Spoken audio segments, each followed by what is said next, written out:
demorando.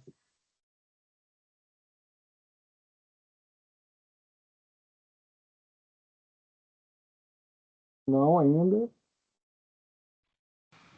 Não, ainda não, Humberto. Agora tá Vou entrando. começar.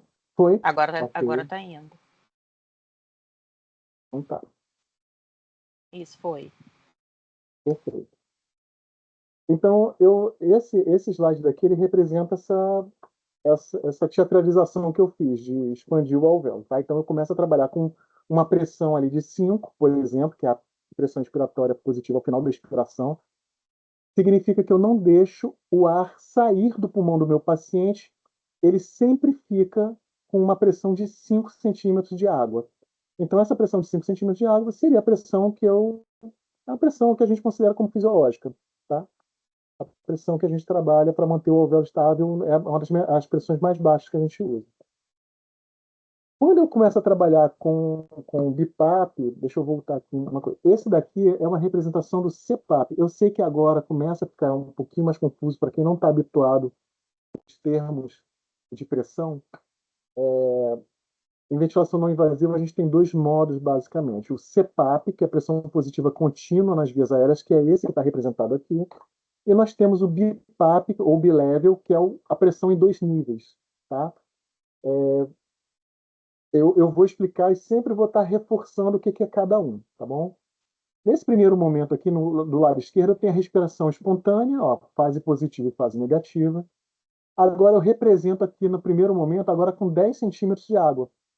Então eu tenho uma pressão expiratória positiva, ou seja, no final da expiração, o ar não volta, não esvazia completamente o pulmão. O aparelho ele vai fazer com que o pulmão permaneça pressurizado com 10 centímetros de água dentro do pulmão, nesse exemplo. Tá?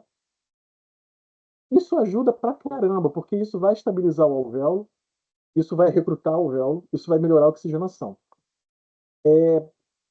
A segunda pressão, que é a pressão positiva inspiratória, ela é a pressão que a gente vai pensar em trabalhar ela para reduzir o trabalho do meu paciente, o trabalho respiratório, porque ela vai ser uma pressão que vai ser ativada no momento que o paciente começar a inspirar.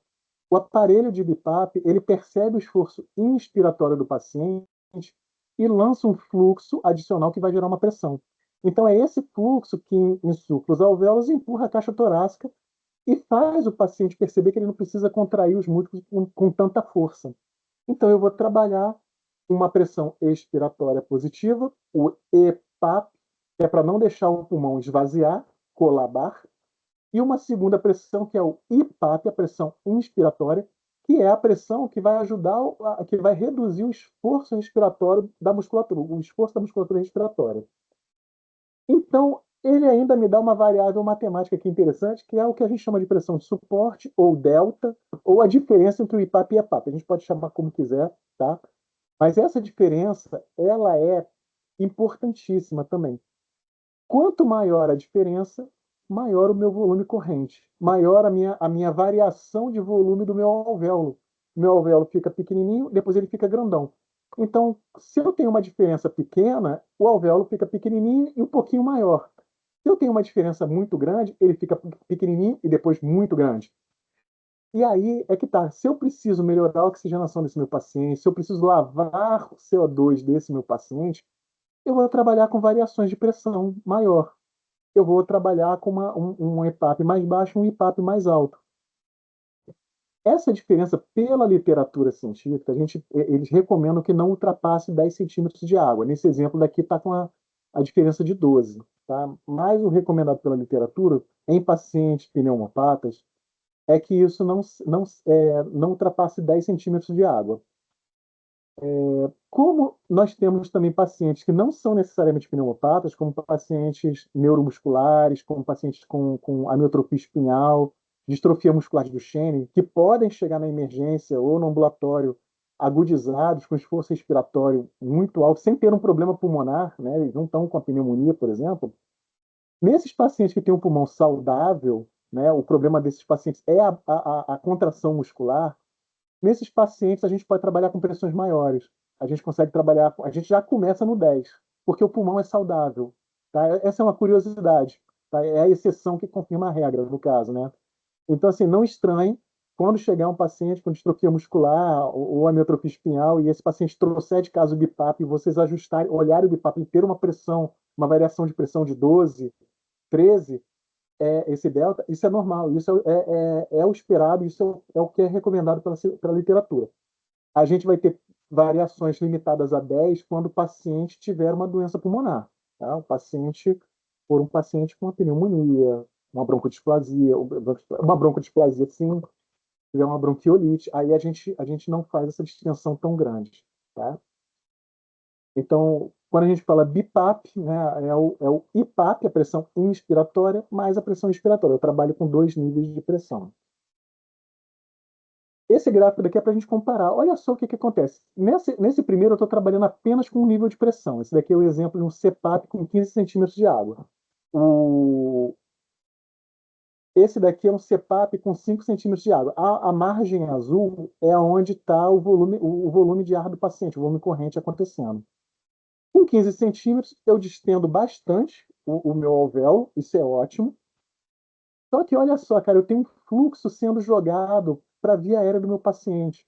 Eu tenho um fluxo sendo empurrado, como eu mostrei, via máscara para o meu paciente. Significa que na hora que ele tiver que inspirar, isso é muito confortável. É muito fácil do paciente inspirar, porque ele está a favor do fluxo. Só que ele vai ter que brigar com esse fluxo na hora que ele tiver que botar o ar para fora. Em alguns pacientes isso pode ser problemático, isso pode até aumentar o esforço respiratório do paciente. Quando eu uso um BIPAP, um bilevel, né, significa que eu consigo trabalhar com esses 2 níveis de pressão. A máquina, né, no caso do BIPAP, ele alterna, ele percebe o esforço do paciente. Então, quando o paciente inspira, o BIPAP joga um nível de pressão mais alta, que vai, como eu já falei, vou repetir, porque essa estratégia, a repetição mesmo, reduz a necessidade dos músculos respiratórios se contraírem com tanta intensidade, com tanta força. Então, esses músculos vão começar a se recuperar daquela maratona que eles correram. E quando o BIPAP percebe que o paciente já inspirou tudo que ele tinha que inspirar e ele vai começar a exalar o ar, o BIPAP ele muda o nível de pressão, ele cai a pressão, justamente para o paciente não precisar assoprar o ar contra um fluxo que está sendo jogado na via aérea dele. Então, eu tenho um jogo de aumento de pressão e de redução de pressão compatível e sincronizado com a respiração do meu paciente. Se tudo correr bem, a gente consegue reduzir o esforço do paciente com isso. Então, eu tenho níveis pressóricos aí ajudando o paciente. Gente, recapitulando, tá? EPAP é a pressão expiratória que permanece nos pulmões até após a expiração, tá? Então, é o quanto eu vou manter aquele pulmão distendido, aqueles alvéolos distendidos no final da expiração. Eu não vou deixar esses alvéolos voltarem para o nível fisiológico, eu quero que eles fiquem sempre um pouquinho mais expandidos. Se eu consigo fazer isso, se eu dou um alvéolo um pouquinho mais expandido o tempo todo, isso é maravilhoso para eu reverter uma telectasia. Isso é muito bom para eu conseguir melhorar a oxigenação desse meu paciente. Eu vou ter um alvéolo lá um pouquinho mais distendido, aquelas zonas que ficam, é, é, as zonas de West de recrutamento de volume pulmonar, elas já ficam um pouquinho mais distendidas. Então, isso é muito bom, isso é ótimo. Eu consigo estabilizar a via aérea, talvez seja até mais fácil de eu aspirar meu paciente. Fica mais fácil esse paciente eliminar a secreção com o próprio fluxo respiratório. Tem muitas vantagens. A próxima pressão é a IPAP, é a pressão inspiratória.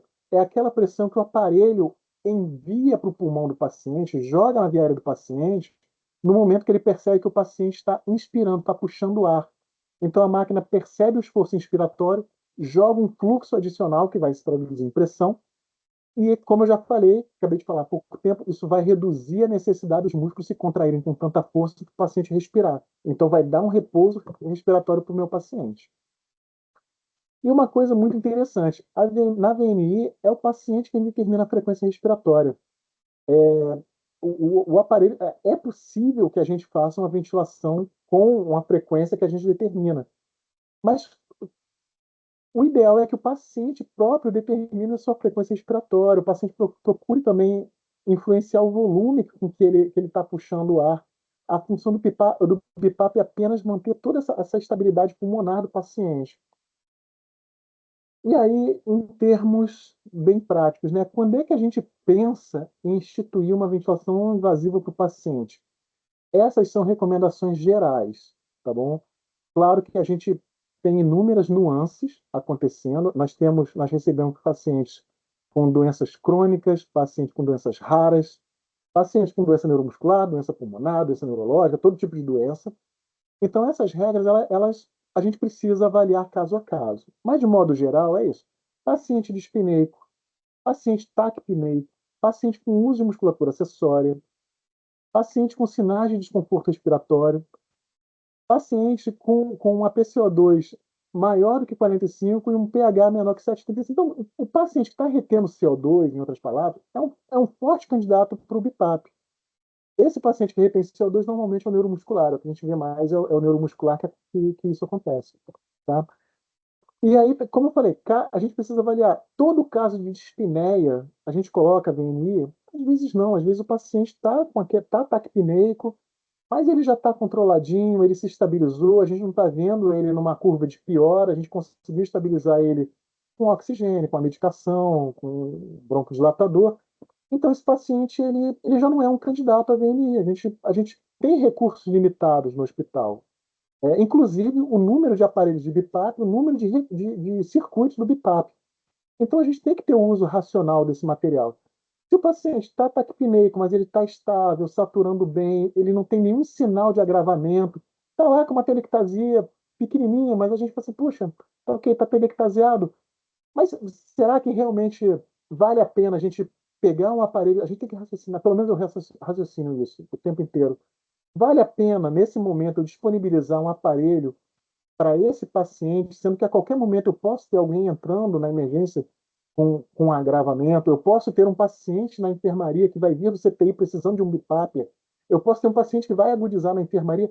Será que eu posso, nesse momento, me dar realmente ao luxo de ter esse equipamento disponibilizado para um paciente que está estável, respondendo bem à terapia convencional? Gente, não sou o dono da verdade. Isso é discutido, isso falado em equipe.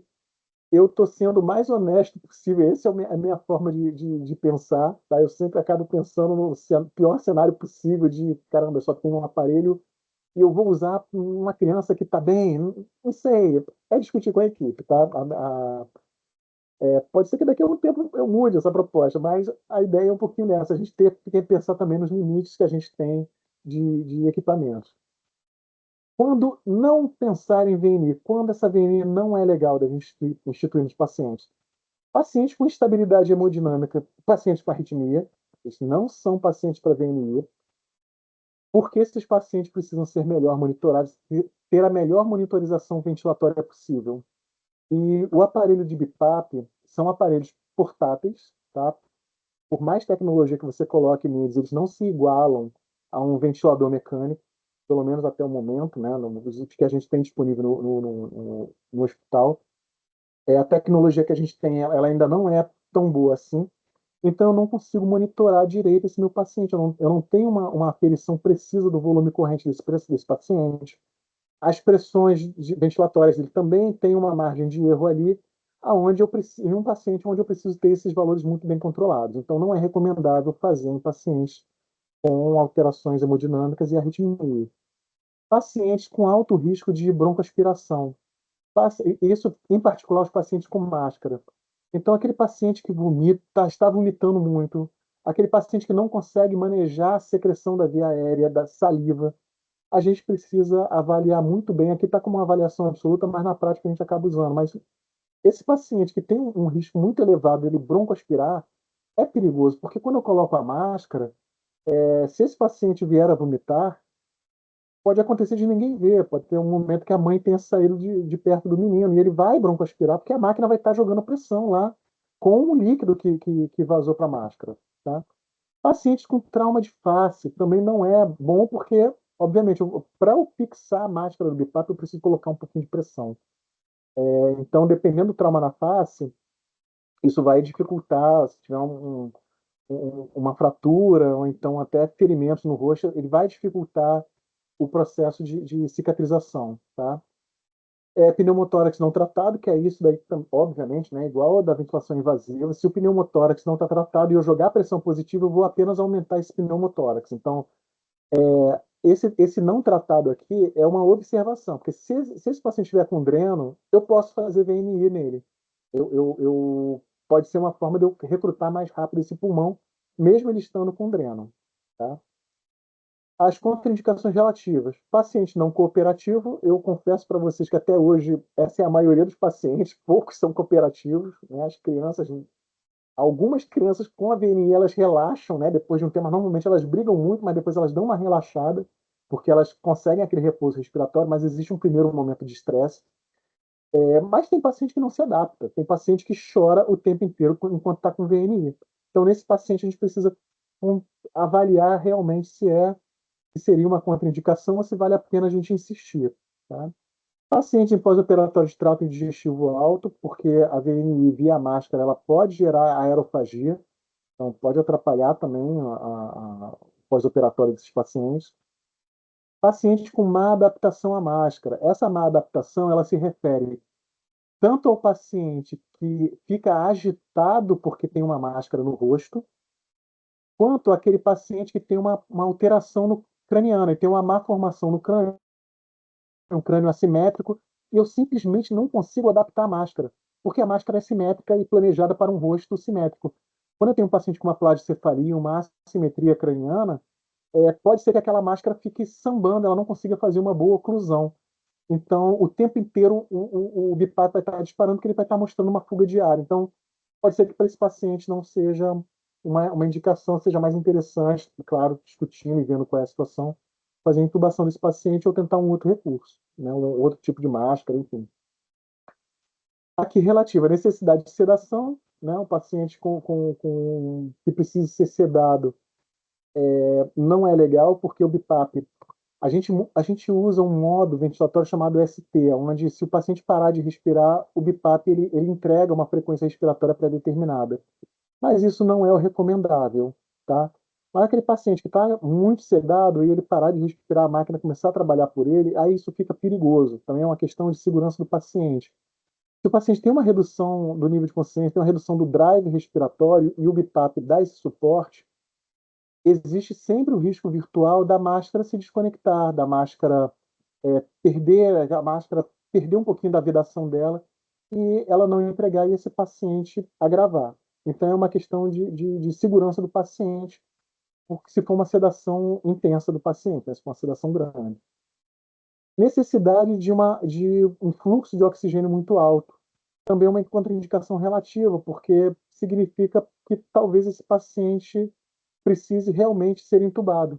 E se eu preciso fazer o BIPAP com ele e dar 10 litros de oxigênio para esse paciente, esse BIPAP está chegando no limite de sua indicação, porque, obviamente, se tudo aquilo que eu expliquei, de estabilizar a via aérea, melhorar fluxo respiratório, se tudo isso funcionou, a gente espera que diminua a necessidade de oxigênio do paciente.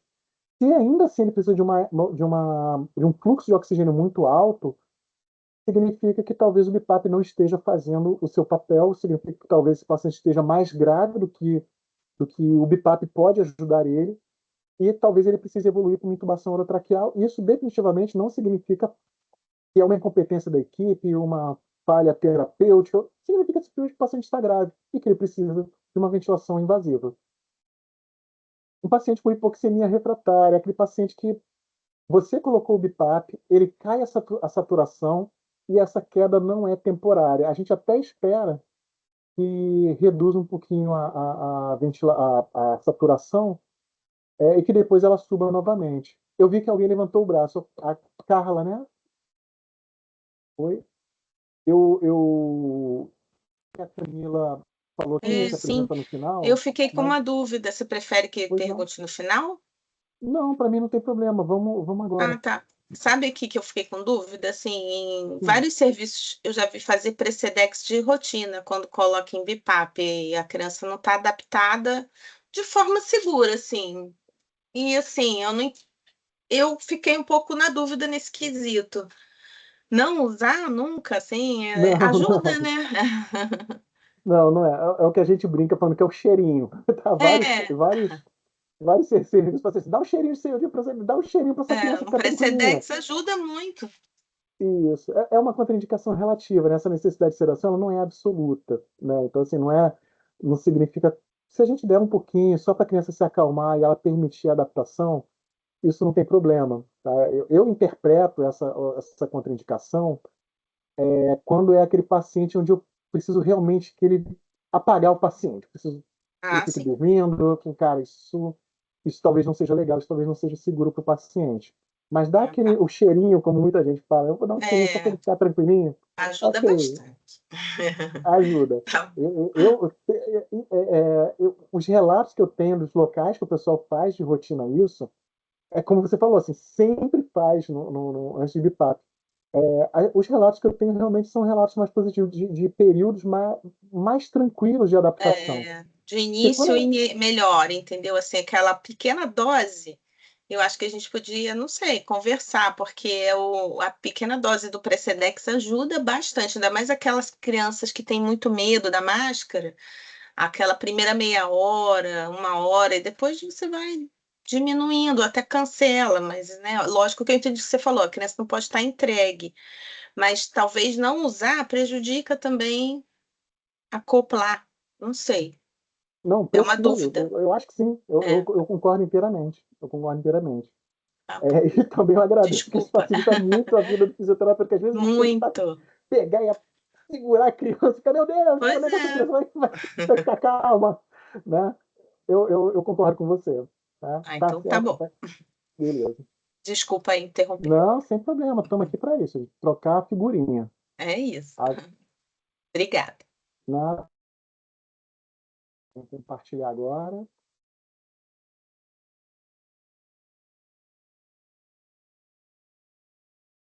Mais uma Oi, já tá vez. aparecendo, Beto. Isso. Camila, desculpa Tá pela quebra de ótimo. protocolo, tá? Mas Nada, como imagina, levantou a mão, gente. Fica à vontade. A liberdade da aula é isso. Imagina.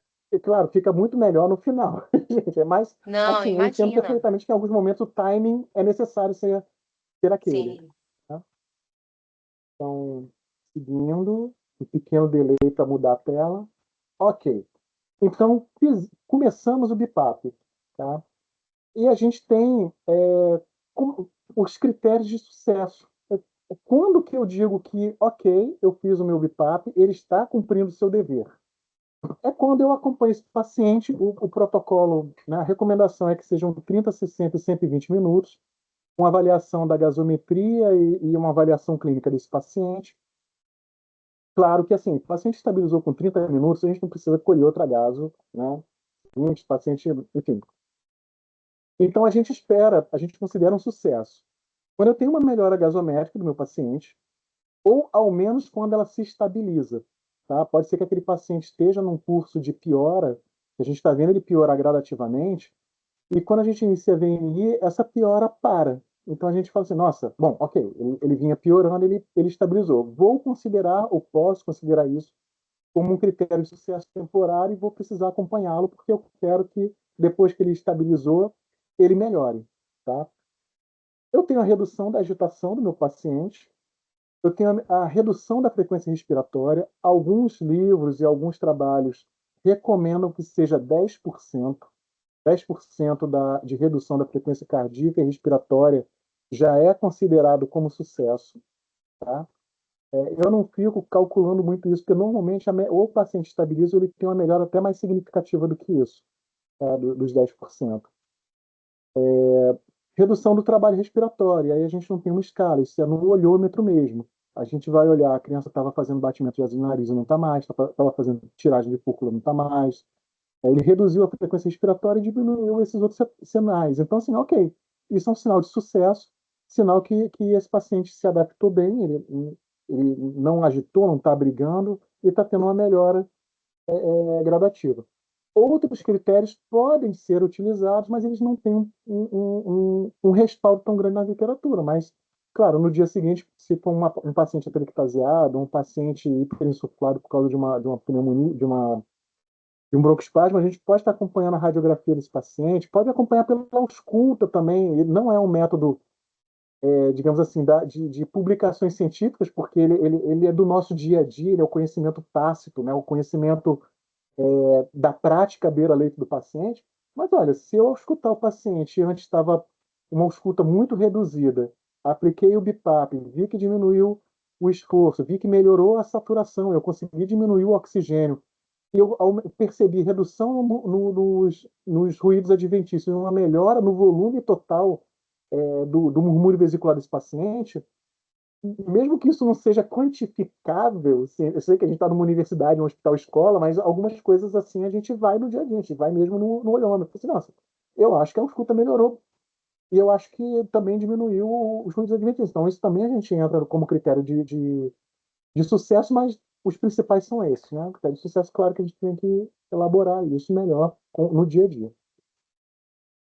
E aí, agora, eu falei das coisas que não são quantificáveis, mas existem coisas que são quantificáveis quando a gente está usando o BiPAP.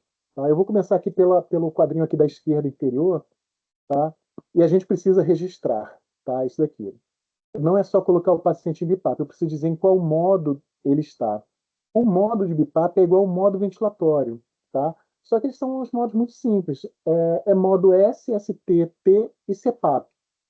O CPAP eu pulei, porque assim, realmente é como, sabe, se eu tenho um aparelho de BiPAP, eu não aplico um modo mais simples, que é o CPAP. Ele vem de fábrica, mas raramente a gente usa. Então, quando a gente está lá olhando os parâmetros do BiPAP, a gente vê S é a sigla em inglês para espontâneo. ST é um espontâneo temporizado. Isso significa que eu estou dando para o meu paciente uma frequência de backup. Eu coloco um espontâneo temporizado de 30, eu estou dizendo para o aparelho que caso o meu paciente, desculpa, caso não, que 30 ciclos respiratórios do paciente, eles serão mediados pelo BiPAP. Se o paciente tiver uma frequência alta e ele quiser respirar 35, 5 é por conta dele, mas 30 o BiPAP vai entregar. Então, o modo ST com uma frequência alta, né, de 30, por exemplo, ele é muito interessante nos pacientes que estão taquipneicos. Porque eu estou dizendo, olha, meu amigo, em 30 das suas inspirações, eu vou fazer o trabalho por você. Olha, é pegar ou largar, essa é a promoção do momento. Então, o modo ST, normalmente a gente já joga realmente para a frequência máxima, que é o ST que o aparelho permite, é 30. Normalmente a gente coloca com esse tipo de raciocínio, de que sejam 30 ciclos onde o aparelho vai fazer pelo paciente. Claro que conforme o paciente vai evoluindo, a gente pode diminuir isso ou até passar ele para o espontâneo. Eu recomendo, assim, como padrão, já começar a ventilar o paciente em ST. O temporizado é como se fosse uma ventilação controlada. O aparelho, se eu colocar em 30 de frequência respiratória, o aparelho vai entregar apenas 30.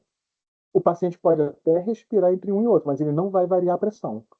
O paciente vai respirar por conta própria naquela pressão do EPAP dele, né? A pressão mínima.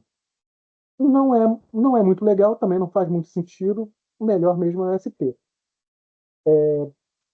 Acima, o círculo acima, volume corrente. A gente usa o mesmo volume corrente da ventilação mecânica com o paciente com ventilador mecânico, né? A ventilação invasiva com o paciente com ventilação mecânica. A gente espera trabalhar com volume corrente entre 6 e 8 ml por quilo de peso. Aqui nós temos um grande problema, tá? Que é o seguinte: os aparelhos de BiPAP, eles são planejados e têm a recomendação do fabricante para serem utilizados com pacientes com mais de 30 quilos. Tá? Isso não significa que a gente não possa ventilá-los não possa ventilar pacientes com menos de 30 quilos.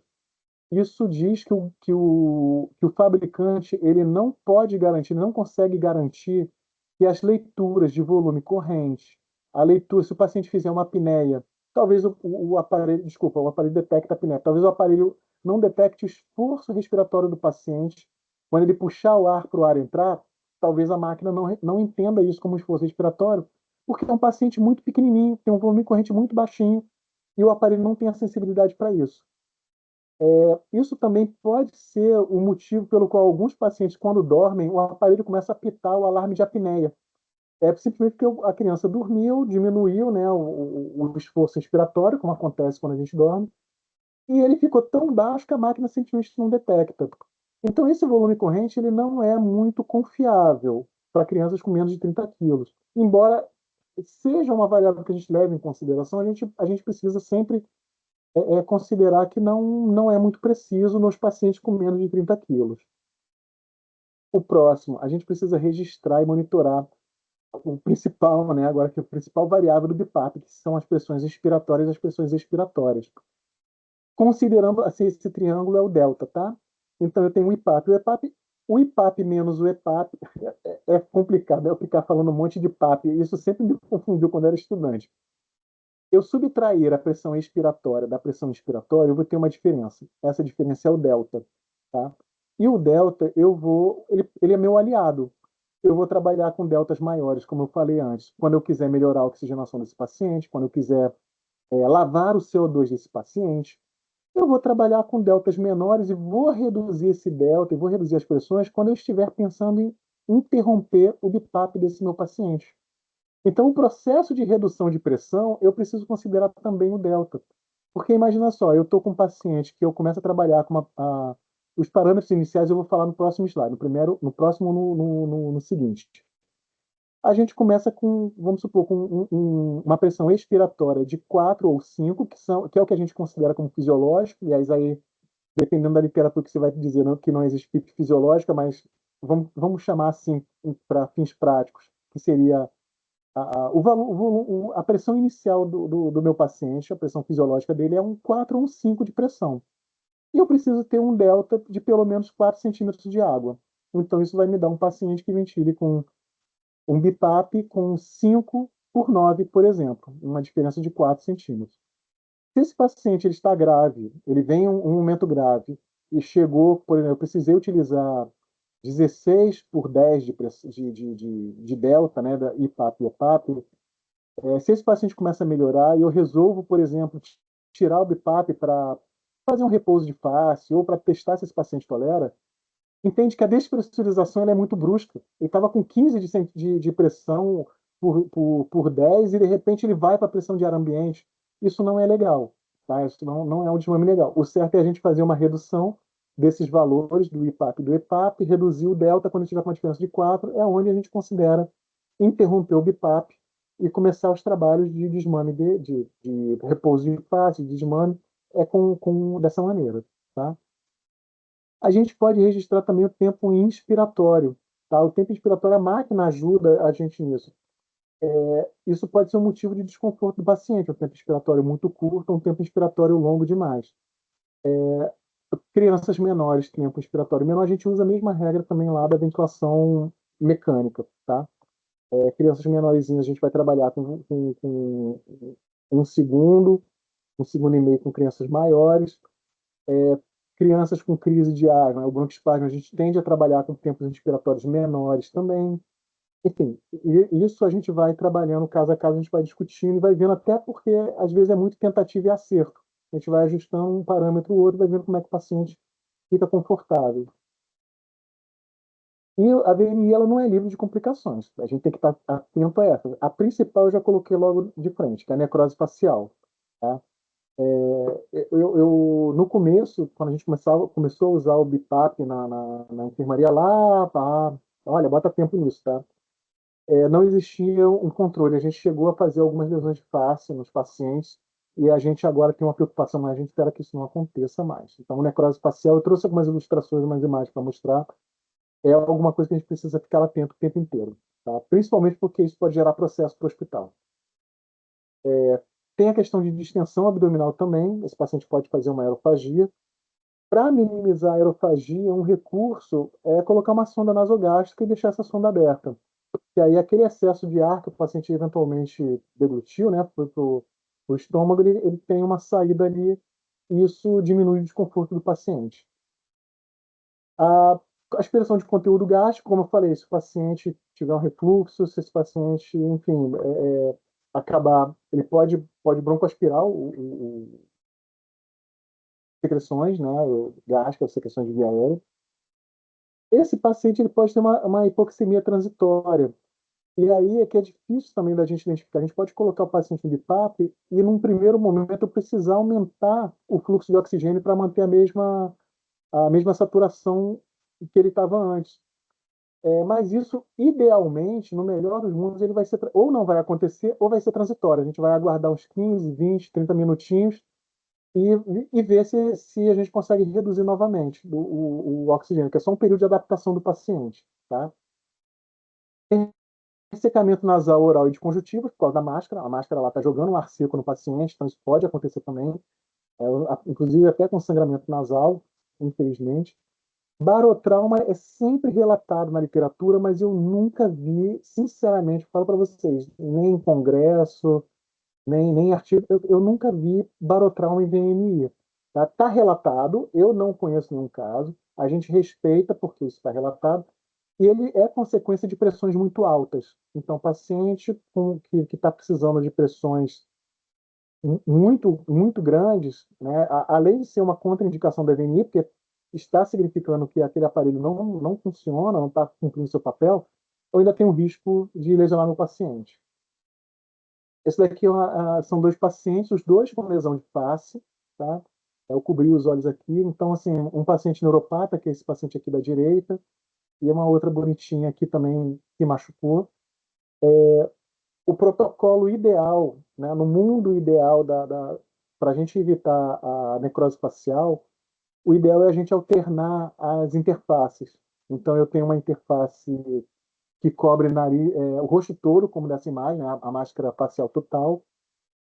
Eu alterno ela com uma pronga nasal, com uma máscara oronasal somente, por exemplo, e depois eu vou fazendo esse rodízio para ir tendo repouso de áreas da face. Mas a gente não tem, infelizmente, máscaras em quantitativo e modelos que permitam fazer isso. Tá? Alternativamente, o que pode ser feito, mas é questionável, a gente pode colocar um hidrocoloide nas regiões, tentar. Existe uma regra que o pessoal fala que é a regra dos dois dedinhos. A gente fixa e passa dois dedinhos. Se o nosso dedo consegue passar entre a fixação, significa que não tem uma pressão tão. A gente não está comprimindo tanto, a gente não está apertando tanto a máscara no rosto do paciente. Não é o ideal, mas são formas da gente tentar minimizar isso. E claro, assim que o paciente estiver estável o suficiente, a gente faz o chamado descanso de face. A gente começa a fazer períodos onde esse paciente fica apenas com suporte de oxigênio, ou se o paciente tolerar, ele fica em ar ambiente mesmo, mas depois ele precisa voltar para a ventilação não invasiva, né? Claro, cada caso é um caso. Esse paciente talvez precise fazer esse repouso e ir alternando esses momentos. Quais parâmetros são importantes para os ajustes? Vamos lá. E agora complicou, né? Que tem aí esse fluxograma aqui. Ele é um pouquinho. Ele é bem legal. Ele vai estar no material de vocês, tá? Se vocês quiserem, eu acho até legal depois. Agora me ocorreu que eu posso pegar só ele, tirar um print dele. Ele é de um artigo, tá? O artigo não é tão recente, se eu não me engano, o artigo está aparecendo aqui. Voltou. Ai, caramba. A minha tela aqui cobriu. Artigo de 2009. Tá? Então, o artigo de 2009 não é tão recente, mas é um fluxograma que é bem interessante. Então, no primeiro momento, o que a gente faz? Suspeita de que talvez a ventilação a ventilação não invasiva seja interessante para o paciente, porque o paciente está com desconforto respiratório, o paciente está hipercapnico, o paciente tem uma telectasia e está com desconforto respiratório. Então, esse paciente é um paciente eletivo para VNI? Sim. A gente, em seguida, aplica os critérios de exclusão. Ok, ele precisa de VNI, mas ele atende todos os critérios ou tem alguma coisa que o impeça de fazer VNI? Ele é um paciente que faz apneias, um paciente neuropata com apneias. Se ele para de respirar, não é que o BIPAP não faça o seu papel. Vocês viram que ele tem um modo espontâneo temporizado e um modo temporizado. Mas a gente não coloca ele em BIPAP no aparelho portátil por questão de segurança do paciente. Porque se essa máscara estiver mal ajustada, tiver um momento onde ele não esteja sob uma vigilância intensa e essa máscara se soltar e o paciente faz a apneia, a gente vai ter problemas. Paciente com estabilidade hemodinâmica também é um critério de exclusão. Aí, como eu falei, né, o pneumotórax não tratado, trauma de face e adaptação da interface, que a gente já conversou. Vamos primeiro considerar que, não, o não, que é o que a gente vai considerar, tá? Que esse paciente não tem nenhum dos critérios de exclusão. Então, esse paciente não tem apneia, não tem trauma, enfim. A gente colocou o paciente no BIPAP, escolheu a interface, escolheu a máscara ajustada, adequada para o tamanho do rosto da criança, a gente aplica e começa com uma pressão expiratória de 5. Tá? 5 é o menor aqui, mas o menor é 4. Tá? Então, 4, 5, normalmente a gente já começa com 5. E aí a gente aplica um IPAP, a pressão inspiratória, de acordo com o conforto do paciente. Normalmente a gente trabalha, normalmente não, o recomendado é ter uma diferença de um para o outro de no mínimo 4 centímetros de água. Então a gente pode começar com 5 mais 4, que vai dar 9, né? Então começa com uma pressão inspiratória de 9 e uma expiratória de 5, e a gente avalia o paciente. Ausculta, vê aqueles critérios de esforço expiratório, avalia se a gente precisa dar mais pressão ou se aquela resolveu o problema. Pode ser que ele precise só daquela pressãozinha ali, é o suficiente para estabilizar o alvéolo dele e ele está bem. Tá? A gente vai avaliar, e aí entra a frequência respiratória, em caso de desconforto maior, enfim, é a frequência do próprio aparelho. Né? Em caso que o paciente esteja muito desconfortável, usando demais a frequência respiratória, a gente vai usar 30, tá aí como mais ou igual, porque é um protocolo internacional, mas os nossos aparelhos eles param em 30, tá? 30 é a frequência maior. E a gente ajusta a FiO2 desse paciente para que ele sature mais, mais ou igual a 95%. Nem sempre a gente consegue botar um 97, um 98, às vezes é 100, ou então ele desatura muito, a gente não tem a sensibilidade lá com o fluxômetro. Mas o importante aqui é destacar que esse paciente não precisa saturar 100% o tempo inteiro. Porque se ele satura 100% o tempo inteiro, eu perco o meu critério de estar reduzindo o fluxo de oxigênio dele. Pode ser que num primeiro dia ele precise de 5 litros de oxigênio para saturar 100%. No dia seguinte, ele não precisa mais desses 5, ele precisa apenas de 3. Mas se eu mantiver esse fluxo o tempo todo com ele saturando 100%, eu não consigo medir isso, eu não preciso visualizar. Então, assim, a minha recomendação é a gente ir diminuindo o fluxômetro até a gente começar a ver ele variar de 99, 100, 98, 99, 100. E tá bom. Eu sei que o oxigênio, ele cria muita ansiedade em todo mundo. Eu também fico muito ansioso com o oxigênio. E porque se o paciente dorme, ele desatura, se o paciente se mexe, ele desatura, se ele chora, ele desatura. Esse ajuste fino, gente, ele é difícil, ele não é fácil, ele cria ansiedade em todo mundo, a gente fica com medo do pior, então é muito frequente a gente trabalhar com um fluxo de oxigênio maior do que o paciente realmente necessita. Mas não tem jeito, se a gente quiser trabalhar é, é, é, com a melhor qualidade possível para o paciente, a gente vai ter que estar fazendo esse ajuste, nossa, o tempo inteiro, isso é meio chatinho, não o tempo inteiro, não precisa ficar do lado do paciente, mas começou o plantão, a gente ajusta, atendeu 2, 3 pacientes, voltou para ver aquele paciente, reajusta para ver se ele está precisando de mais ou de menos. Mas o ideal é a gente estar fazendo esse ajuste constantemente, até o paciente estabilizar. Tá? E aí, fiz os ajustes, escolhi a interface, fiz os ajustes, eu vou monitorar o conforto respiratório do paciente, eu vou repetir tudo que eu já falei. Tá? Vou monitorar o esforço respiratório, batimento de asa no nariz, tiragem intercostal, frequência respiratória. Eu vou observar se aquele BiPAP está bem ajustado, se ele está com fuga aérea, está jogando muito ar, porque a fuga aérea também irrita o paciente. Aí eu tenho que estar melhorando, tenho que estar reajustando a máscara. Frequência respiratória, cardíaca, saturação, PA, uso musculatura respiratória, como está aí. Sincronia do paciente com o ventilador, normalmente isso daí é uma consequência da máscara que não está bem adequada, e fazer a gasometria 30 e 60 minutos, ou como aquele outro protocolo, 120 minutos depois. Tá? Fez todos esses ajustes, adaptou o paciente, a gente vai para os ajustes secundários, que eles não são imediatos. Tá? Essa cascata toda de eventos, elas às vezes levam um dia inteiro. Tá? A gente ajusta, adapta o paciente, estabilizou esse paciente, às vezes a gente só consegue estabilizar ele lá 12, 18 horas depois a ventilação não invasiva começou. Estabilizou esse paciente, ele começou a responder às condutas, você viu que ele não, que enfim, que ele estabilizou, a gente pode começar os ajustes secundários para melhorar, né? Aqui está como pressões de IPAP e EPAP, eu vou fazendo um ajuste fino, reduzindo essa pressão, aumentando um pouquinho o delta ou diminuindo o delta. Eu vou monitorando a fração inspirada aqui, que a gente não monitora Na prática, a gente monitora pelo fluxo de ar e pela saturação. Mas eu vou monitorando o fluxo de ar desse meu paciente. Eu vou vendo se tem a possibilidade de eu fazer uma troca de interface. Talvez a interface melhor para esse paciente seja outra, não aquela que ela estava muito boa, mas para um momento agudo. Talvez ele possa ter uma interface que seja mais confortável. Talvez não é o comum. Para os nossos pacientes, definitivamente não é o comum. Mas existe o cenário da onde o paciente pode colocar apenas uma máscara nasal e ele fica muito mais confortável, ele consegue conversar, consegue falar, consegue até se alimentar. Sedação leve, desculpa, se alimentar não, porque sempre tem um risco de broncoaspirar. Falei besteira aqui, tá? A gente corta essa última parte.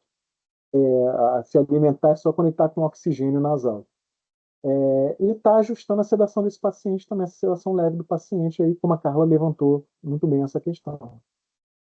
Ajustes secundários, então, em paralelo, também a gente vai vendo assim, poxa, tem falha da VNI? Será que a gente ajustou direito ou esse paciente não se adaptou? E aí entra todo aquele slide que eu falei, né? Com relação à frequência respiratória, proteção de vias aéreas, intolerância à máscara, agitação, enfim. Se esse paciente ele não tem critérios de falha de ventilação não invasiva, eu considerei fazer os ajustes, eu posso dar seguimento, né? Não teve nenhum critério de falha, não, eu posso dar seguimento ao meu tratamento. Eu vou monitorar o hidrocoloide, vou fazer o descanso de face. Esse é o melhor dos mundos, tá? Eu vou começar a fazer os cuidados desse paciente e reduzir os parâmetros dele. Eu vou começar a dar proteção para a pele dele. Eu vou proteger, né, a questão de distensão gástrica dele e vou começar a reduzir os parâmetros do BIPAP até esse paciente começar esse descanso de face, ele começar com 2 horas, aumentar talvez faço 2 horas de manhã, 2 horas de tarde. Eu começo a fazer 2 horas que viram 3 horas e o paciente vai ficando muito confortável, ele não vai tendo problema. A gente vai acompanhando esse paciente. Quando esse paciente tolera 24 horas sem VNI, e aí esse processo, né, de descontinuidade, ele ainda é extremamente variável. A gente não tem uma confirmação, uma definição pela literatura. A gente tem vários protocolos que a gente testa e até o momento a gente não tem uma definição. A gente pode fazer descanso de face de 2 horas de manhã, de tarde, ou talvez 2 descansos de face à tarde, um de manhã, e a gente considerar que se o paciente fica 6 horas das 24 horas sem o BIPAP, a gente pode tirar. Existe uma outra variante, que seria a gente interrompe o BIPAP do paciente, mas ele faz períodos de reexpansão. Então, eu interrompo o BIPAP, mas entre 2 e 4 da tarde ele vai fazer um período de reexpansão e à noite ele faz o outro período de reexpansão. Entende? É como se fosse um descanso de face reverso. Existe ainda a variável da noite. O paciente ficou muito bem durante o dia, mas de noite eu vou colocar a VNI nele. Existem todas essas variáveis e a gente não tem ainda uma definição de qual é o ideal. Tá? Então, essa descontinuidade vai ser construída no dia a dia. O importante o paciente fez 24 horas sem VNI, sem ter nenhuma agudização, ele está se mantendo bem, às vezes está se mantendo apenas com oxigênio, mas não teve piora no quadro de esforço respiratório, a gente considera que a VNI cumpriu o seu papel e esse paciente pode seguir seus cuidados sem a necessidade de pressão nas vias aéreas. Agora é só oxigênio, é só acompanhar as secreções desse paciente, estabilizar ele para poder dar alta. Tá? Esse era o último slide. Esse é o melhor dos mundos aqui, bonitinho, com a doença neuromuscular que vai se recuperando só com a máscara nasal. Essa é a chamada, é até incoerente, né? A gente fala máscara nasal, né? É só o suporte aí nasal para criança. Tá? Gente, era isso. Eu acho que eu extrapolei o período em 15 minutos, né? A aula estava prevista para 1 hora, a gente acaba falando um pouquinho mais, né? Isso não é matemático. Agradeço, estou vendo que o pessoal ficou. Espero que essa aula tenha sido elucidativa, tenha ajudado de alguma maneira vocês. Se tiverem dúvidas, né, agora é o momento para a gente estar conversando. E outra coisa importante, isso não acaba aqui, né? A semana que vem a gente vai ter toda a nossa continuidade com a parte prática. O nosso objetivo é melhorar ao máximo a qualidade da assistência para os nossos pacientes, porque a gente se prepara, né? Vem o meio do ano aí. Nesse momento está muito quente, mas quando chega junho, começa a ficar frio, a gente tem a nossa temporada de doenças respiratórias. Então, a gente quer tentar, com esse trabalho incansável da Camila, que eu só tenho elogios para a Camila, com um trabalho belíssimo daqui, da gente estar montando esse trabalho quixotesco, né, cara? Que assim, a gente está lutando contra um monstro gigantesco que é a temporada de doenças respiratórias. Mas a gente quer treinar o IPPMG, a gente quer que cada um de vocês seja um multiplicador, ajude, porque a gente precisa passar esse ano melhor do que foi ano passado. Ano passado a gente tivemos muita dificuldade, e esse planejamento que a Camila fez vai ser bem sucedido. A gente vai ter uma equipe melhor preparada, mais treinada, e a gente não está medindo esforços para isso, gente. Obrigado, Camila. Era isso que eu tinha para falar de aula. A gente abre para perguntas agora. Humberto. Oi. Oi, Humberto. Rafaela, tô aqui Oi, assistindo. Rafa. Tudo Camila bem? foi embora.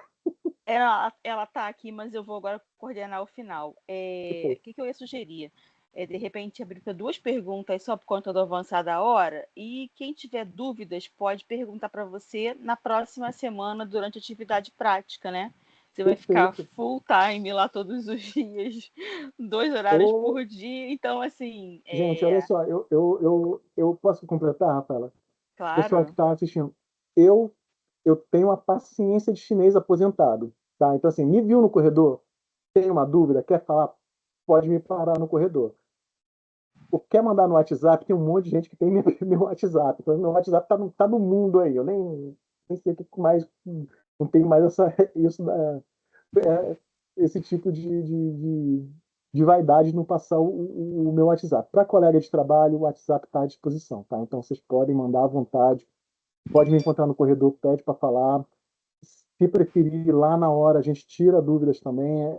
Na medida do possível, no que eu puder ajudar, eu estou à inteira disposição de vocês. Perfeito. Assim, eu queria te dar os parabéns, porque foi maravilhosa a sua aula, deu para entender do início assim ao fim. Obrigado. Então foi muito bom, e agora mesmo acho que é praticar, né? A gente espera não tem que praticar tanto quanto o ano passado. E, gente, Mas... praticar é importante, e não entrem em pânico, tá? Porque a gente estuda e esquece. Estuda e esquece, Exato. porque é sazonal. Então, É, quando chegar em agosto, ninguém está lembrando mais nada. E isso é absolutamente normal, tá? exato. Normal. Exato. Então, alguém tem alguma pergunta para fazer para o Humberto nesse momento? E também, se ninguém tiver, a gente pode fazer isso, né? Combinar na questão da atividade prática também, a gente pode tirar as dúvidas, né, Humberto, como você falou aqui, Perfeito. né? Então, eu acho que ninguém tem pergunta nesse.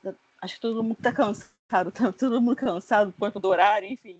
Então, agradeço mais uma vez, tá, Humberto? Muito obrigada mesmo. Aí estamos juntos no núcleo, né? Colocando esse curso aí em prática. E lembrando, é isso aí. A camisa do curso também está aqui, ó. Do núcleo, desculpa, também está aqui. Então, na próxima semana, a gente se encontra no treinamento prático de ventilação não invasiva, tá bom? Então, muito obrigada a todos que ficaram até agora Obrigado, aqui Luísa. assistindo também, né? Todo mundo dando os parabéns, que foi ótima a sua aula. Então, assim, Que só bom, elogios obrigado, gente. mesmo. Então, obrigada, gente. Então, até semana que vem. Obrigado, gente. Boa Tchau, noite para todo tchau. mundo, bom descanso. Boa Tchau, boa noite. noite. Boa noite. Obrigado. Ah, boa noite. Obrigado, Alberto, Rafael, Camila.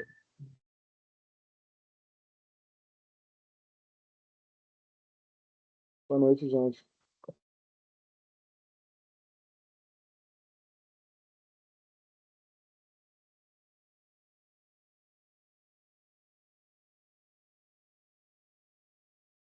Então tá, tô indo também, tá? Boa noite, gente. Boa noite, Rafa. Vou desligar aqui que tá na hora de eu jantar. Até mais, gente. A gente se vê semana que vem, a gente se vê amanhã no IPPMG também.